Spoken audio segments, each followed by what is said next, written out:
Hello दोस्तों, कैसे हैं आप सब। उम्मीद करता हूं कि आप सब खैरियत से होंगे।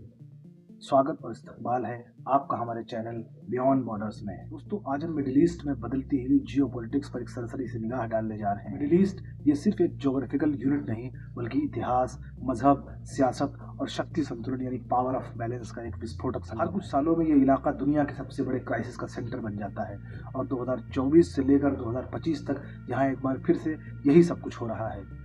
एक तरफ अभी गज्जा की रात ठंडी भी नहीं हुई है, तो वहीं दूसरी तरफ ईरान भी इस बार पूरी ताकत के साथ खड़ा हो गया है। यमन में शांति के बजाय फिर से धमाके हो रहे हैं। सीरिया की नींद फिर से टूट गई है और कई अरब देशों में जनता अलग अलग कारणों से सड़कों पर उतर आई है। तो सवाल ये है कि मिडिल ईस्ट फिर से क्यों उबल रहा है और इसका असर पूरी दुनिया पर क्या पड़ सकता है। आइए इसे परत दर परत जानते और समझते हैं। 2023-24 में इजराइल और हमास के बीच हुआ टकराव दुनिया भर में सुर्खियों में रहा। गज्जा में अभी जो कुछ भी हो रहा है, दुनिया भले ही उसे युद्ध कह रही हो, लेकिन हकीकत में ये एक नरसंहार यानी जेनोसाइड, कत्लेआम, नस्ली सफाया है। ये इंसानी तारीख का अकेला ऐसा जेनोसाइड है जिसे दुनिया ने लाइव वीडियो रिकॉर्डिंग के जरिए देखा। इसमें हजारों जानें गई। गज्जा पूरी तरह से तबाह हो चुका है और इजराइल की अंदरूनी राजनीति में भी बहुत गहरे बदलाव आ गए हैं। जैसे नेतन्याहू सरकार की आलोचना अपने ही देश में बढ़ गई है। गज्जा के पुनर्निर्माण यानी रिहैबिलिटेशन का कोई ठोस प्लान नहीं है। यूएन रिपोर्ट के मुताबिक 2025 की शुरुआत तक गज्जा में 70% आबादी को खाने और पीने की आपूर्ति मुश्किल हो गई है। 2025 का ईरान 2015 या 2020 जैसा नहीं। पश्चिमी देशों की थकान और ग्लोबल बैलेंस ऑफ पावर में होने वाले बदलावों ने उसे नई एनर्जी दी है। हालांकि इसमें बस यही फैक्टर्स नहीं है, बल्कि इसमें उसकी अपनी खुद की भी वो मेहनत भी शामिल है, जहां उसने पिछली कई दहाइयों में इंटरनेशनल इकोनॉमिक सैंक्शंस को झेलते हुए मिलिटरीली और इन टर्म्स ऑफ डिफेंस खुद को काफ़ी मजबूत बनाया है। जैसे ईरान ने चीन और रूस से गहरे ट्रेड और मिलिट्री संबंध बनाए हैं। अमेरिका और यूरोप भी उससे अब किसी भी खुले हुए टकराव से बचना चाहते हैं। ईरान का परमाणु कार्यक्रम यानी न्यूक्लियर प्रोग्राम एक बार फिर से चर्चा में है। इन तमाम पहलुओं के साथ साथ ईरान के भी जो रीजनल सहयोगी हैं दूसरे, जैसे लेबनान के हिजबुल्ला, यमन के अंसारुल्लाह यानी हूथी, इराक का कुव्वत अल हशद शाबी जिसे पीएमएफ ग्रुप यानी पॉपुलर मोबिलाइजेशन फोर्सेस के नाम से भी जाना जाता है, और सीरियन मिलिशिया, ये सभी एक साथ एक्टिव हैं। इससे न सिर्फ इजराइल बल्कि सऊदी अरब और यूनाइटेड अरब अमीरात में भी जबरदस्त चिंता है। आइए दोस्तों, यहाँ पर थोड़ा सा पीछे की तरफ चलते हैं। आपको याद होगा कि अभी कुछ वक्त पहले सऊदी और ईरान ने एक दूसरे की तरफ दोस्ती का हाथ बढ़ाया था। तो अब सवाल ये पैदा होता है कि क्या ये सऊदी अरब बनाम ईरान सही मायने में दोस्ती थी या महज एक दिखावा था। 2023 में बीजिंग की मध्यस्थता से सऊदी अरब और ईरान के बीच डिप्लोमेटिक रिश्ते बहाल हो गए थे। ये एक बड़ा डिप्लोमेटिक डेवलपमेंट था जिसने सबको चौंका दिया। लेकिन 2025 तक आते आते हालात कुछ और कह रहे हैं। जैसे यमन में फिर से हुसियों और सऊदी सपोर्टेड फोर्सेस के बीच झड़पें शुरू हो चुकी हैं। बैक चैनल डायलॉग थम गए हैं और सीमा पर टकराव भी बढ़ रहा है। एक्सपर्ट्स का कहना है कि ये एक शांति का भ्रम था। असल में दोनों देश अपनी अपनी बैलेंस ऑफ पावर की लड़ाई लड़ते रहेंगे। वहीं दूसरी तरफ सीरिया के पुराने जख्म फिर से हरे हो गए हैं।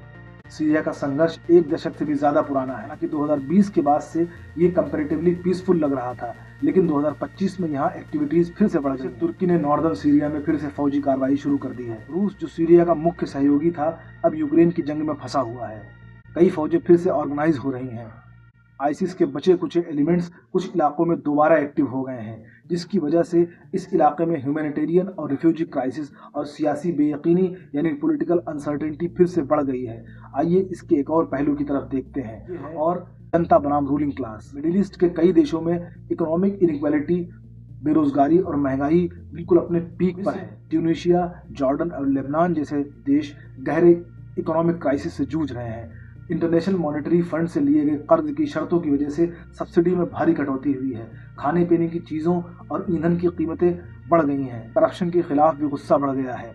ट्यूनीशिया में राष्ट्रपति की अथॉरिटेरियन पॉलिसी के खिलाफ विरोध प्रदर्शन हो रहे हैं। मिस्र में नौजवानों के लिए ज़रूरत भर नौकरियां नहीं हैं। लेबनान की करेंसी का डिवैल्यूएशन हुआ है।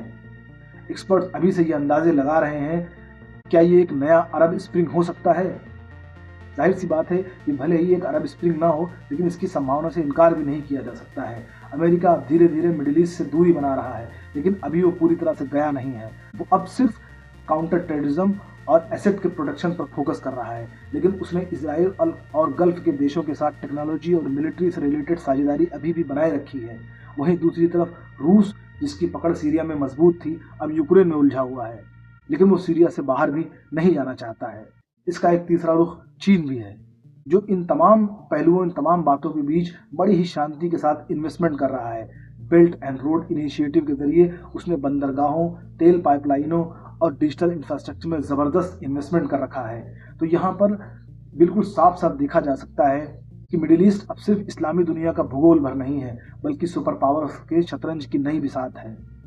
यहाँ पर हम देखते हैं कि 2025 का मिडिल ईस्ट ना तो पूरी तरह से जंग में है और ना ही पूरी तरह से शांति में। एक लो हीट सिमर की तरह है, जहाँ कभी भी कोई बड़ा विस्फोट हो सकता है। ये उबाल कई परतों से बना है, जैसे गज्जा की राख से, ईरान की आरज़ू और उमंगों यानी उसके एस्पायरेशन से, सऊदी की फिक्रों और चिंताओं से, सीरिया के पुराने जख्मों से और जनता के अंदर पनपते हुए आक्रोश से। इलाके की हर हलचल पूरी दुनिया पर अपना असर डालती है। तेल की कीमतें, माइग्रेशन और ग्लोबल डिप्लोमेसी सब यहीं से प्रभावित होते हैं। यही वजह है कि मिडिल ईस्ट का हर कदम सिर्फ वहाँ के लिए नहीं, बल्कि हमारे लिए भी बहुत मायने रखता है। इस तरह से ये हमारे सामने मिडिल ईस्ट का एक ओवरऑल सिनेरियो था। आप हमें कमेंट करके बता सकते हैं, क्या इनमें से किसी एस्पेक्ट पर अलग से वीडियो बनाया जा सकता है? अगर हाँ, तो हमसे जुड़िए, हमें फीडबैक दीजिए और साथ ही बियॉन्ड बॉर्डर्स को लाइक, शेयर और सब्सक्राइब कीजिए। मिलते हैं जल्दी ही एक अगले वीडियो में। तब तक खुश रहिए, सेहतमंद रहिए और एक दूसरे को प्यार बांटते रहिए।